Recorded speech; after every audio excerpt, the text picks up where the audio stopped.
So how do you decide what part of the animal to paint?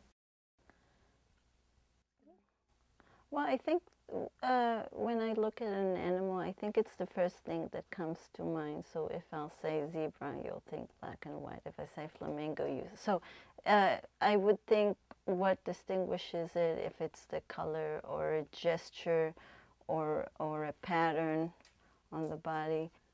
How small of a piece of the animal can you paint and still deliver the notion of the animal without giving the whole picture. So some animals are really easy to deliver, and some animals are more difficult from the aspect of the way I paint my animals.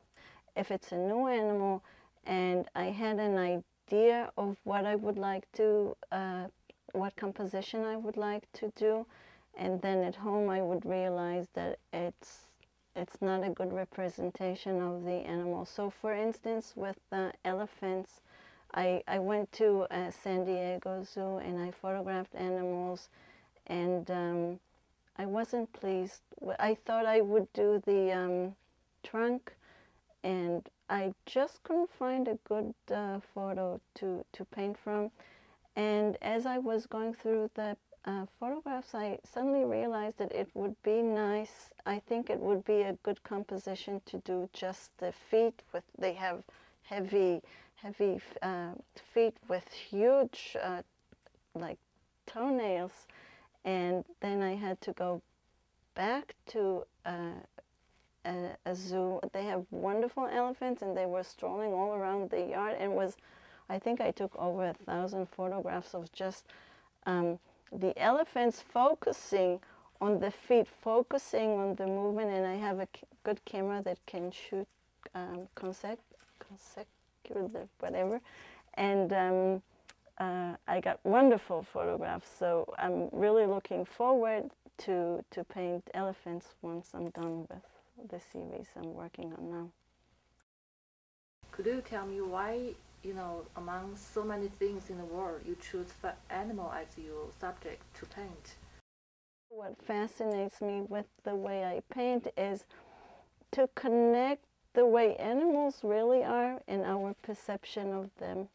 So I think because all the books that we grow up with and the cartoons, and like Pooh Bear, such a friendly bear, and Paddington, and bears are really wild animals. If you'll try to go and hug a bear, it will not be good. So I think we have concepts of the animals and the animals' reality, and sometimes they don't connect, and I think this is really fascinating. What is the creative process like when you're making a painting? Like when you get up in the morning and you're continuing or starting a painting, where do you start? What do you decide? How do you decide what you want to work on? Well, I do get up in the morning. However, the process doesn't start. I think the process starts without me even being aware of it. I think the idea to paint an animal begins like in a subconscious way, and then I will slowly think of an animal, and I will turn the idea in my head for as long as I feel that I'm not quite there yet with what I want to do with the animal. And for instance, I have an idea for painting of a jellyfish, and I took a trip to Monterey Bay Aquarium and photographed thousands of jellyfish, and this was about 5 years ago. Every once in a while we'll pull out the photos and look at them on the computer and try cropping and different composition.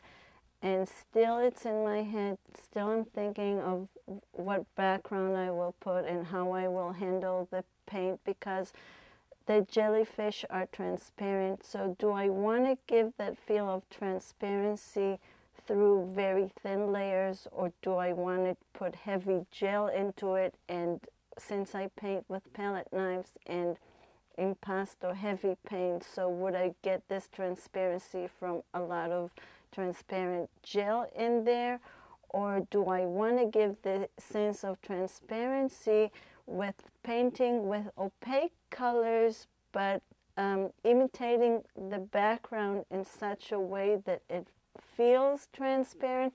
So I'm still turning this idea in my head, and one day I will wake up and I will know what I'm going to do, and this will be the time to go into the studio and do it. The part of the painting is actually just the end of this process. So most of my effort goes into the planning and to finding the composition and to choosing the size and how many of this animal I would like to paint and what parts of it.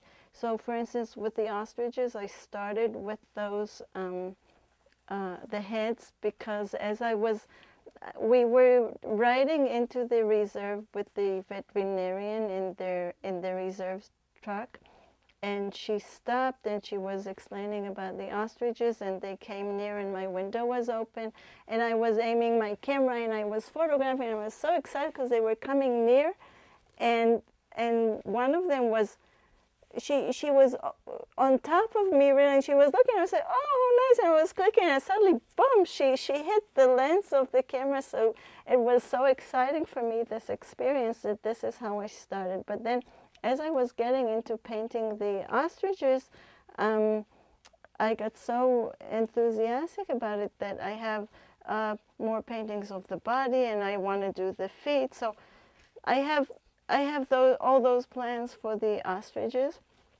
But meanwhile, I'm thinking about other animals. So by the time I'm done with the ostriches, I have like 2, 3 animals waiting for me to paint them. I think the need, the desire I have to paint animals is in some way a bit detached from the animals themselves. And I visit a lot of zoos, but I think because the way the zoos are set, you don't relate, you don't really get involved with the animals. You're more of an observant. And I think in my studio I get to relate to the animals more when I paint them and I go in and the layers and the slowly building up the texture. This is where I connect to the animals the most. What is your favorite zoo? Actually, I don't really like zoos, but it's where we can see animals today, because they're not in the wild in our close environment. And there are beautiful zoos around the world, but actually my trip to Israel, I got to be in reserves where the animals are actually free to roam the grounds, and this was I think less photographing opportunities for me with the equipment that I had, but definitely a different experience to see the animals in more of a natural environment than in a cage. I do make it a point to go to painting classes, not only paint in my studio, because the feedback of people about my paintings is really important, because when you work alone, then you get kind of consumed in your own perception, and then you get to ignore, you don't see other aspects of your paintings. So just the more set of eyes that I can get on my paintings, the more opinions, the more impressions that I can hear that people have from them, it helps me to understand what other people see and decide if I want to keep what I'm doing or change it in accordance to how it's perceived. So the input that I get can give me things to think about before I finish the painting.